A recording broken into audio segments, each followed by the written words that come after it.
Afati kalimtar veror vazhdon të sjellë lëvizje të rëndësishme në futbollin kosovare.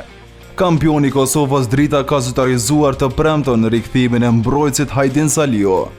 Pas eksperiencës në futbollin ukrainas dhe polak, 24 vjeçari rikthehet në Gjilane për të veshur sërish fanellën bardhë kaltër. Ndërkohë Drita ka njoftuar edhe përfundimin e bashkëpunimit me mbrojtësin Ekzom Bejtullahi, i cili largohet pas 2 vitesh e gjysmë, periudhë gjatë së cilës zhvilloi 108 ndeshje me fanellën e kampionëve. Shumë aktive në merkato është edhe Gjilani, që ka prezantuar 4 përforcime. Fillimisht Kuqebardhët kanë prezantuar ish mbrojtësin e Dritës, Ardian Limanin, i cili ka firmosur kontratë për 2 sezone. Me pas Gjilani njoftoi transferimin e sulmuesit Mevlan Zeka, një tjetër rikthim i rëndësishëm për ekipin, ndërsa përforcimi i tretë është kroati Marian Çorić, i cili ka nënshkruar kontratë deri në verën e vitit 2028. Transferimi i katërt i skifterave është me sfushori Hamdin Amani.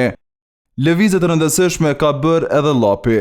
Skuadra nga Podujeva ka siguruar shërbimet e Edison Kçikut, i cili largohet pikërisht nga Gjilani dhe ka firmosur kontratë deri në vitin 2028. Merkatën e ditëve të fundit ka bërë edhe Ballkani. Suarekasit kanë prezantuar me sfushorin ofanziv Almedin Klinakun, i cili pritet të shtojë kreativitetin dhe alternativat. Në fazën sulmuese të skuadrës nga Suareka, klubet kosovare kështu po vazhdojnë të ndërtojnë skuadrat me ritëm të lartë, ndërsa pritet që javët në VM të sjellin në transferime të tjera.